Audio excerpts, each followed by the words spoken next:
২০টি মূল্যবান কথা যা অন্তরের অতল গভীরে ধোলা দেয়। নিজেই প্রতিশোধ নিও না, আল্লাহর জন্য অপেক্ষা করো, যিনি তোমাকে রক্ষা করবেন। চোখ শরীরের আলো বিশেষ। চোখের দৃষ্টিকে পবিত্র করতে পারলেই সমস্ত শরীরের পবিত্রতা অর্জন করা সহজ। আল্লাহর কাছ থেকে তোমাকে যে রিজিক দেওয়া হয়েছে তাতেই সন্তুষ্ট থাকো। অপরের সম্পদের প্রতি নজর দিও না, অন্তরের জ্বালা থেকে মুক্ত থাকতে পারবে। খাদ্য ও পানির চাইতে পেটে জ্ঞানের কথা বেশি প্রবেশ করাতে চেষ্টা করো। প্রকৃত মানবতা হলো আল্লাহ ভীতি, প্রকৃত সম্পদ হলো আত্মবিশ্বাস এবং শ্রেষ্ঠ সম্পদ হলো বিনয়। কোনো একটি মন্দ কাজ থেকে এমনভাবে বিরত থাকবে যেন জীবনে তা আর না করা হয়। ইহাই বিশুদ্ধতম তওবা।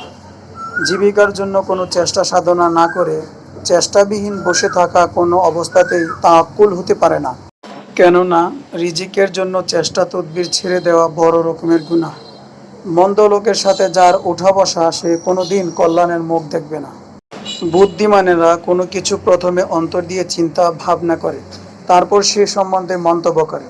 নির্বোধেরা প্রথমেই মন্তব্য করে বসে এবং পরে তা চিন্তা করে। তোমার শরীর নরম ও প্রিয়, তাই তোমাকে পুড়িয়ে মারছে। মিথ্যা, ভয়, দুঃখ ও সন্দেহ দূর করো। ভিক্ষা করার চেয়ে সামান্য পেশা শ্রেয়। হযরত ওমর রাদিয়াল্লাহু তাআলা আনহু। অন্তর চোখ অল্প হওয়া অপেক্ষায় চর্ম চোখ অল্প হওয়া অনেক ভালো।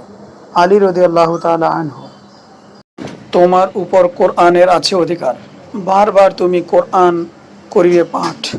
কোরআনের সাহায্যে তোমার আকাঙ্ক্ষিত যে কোনো লক্ষ্যে তুমি পৌঁছতে পারবে।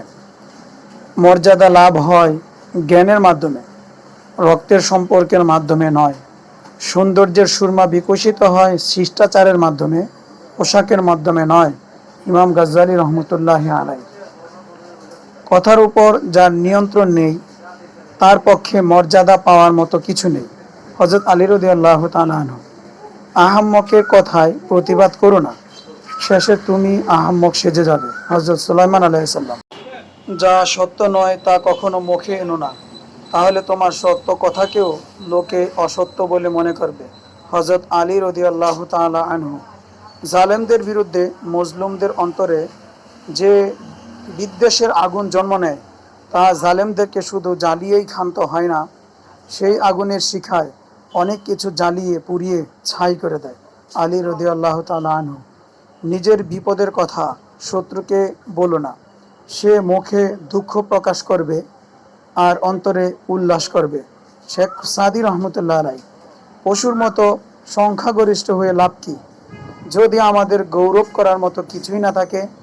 কাজী নজরুল ইসলাম। বুদ্ধিমান লোক নিজে ছোট হয়ে বড় হয়, আর নির্বোধ লোক বড় হয়ে নত হয়। আলী রাদিয়াল্লাহু আনহু। আল্লাহ তাআলা আমাদেরকে ইলমে দ্বীন শিক্ষা করার তৌফিক দান করেন।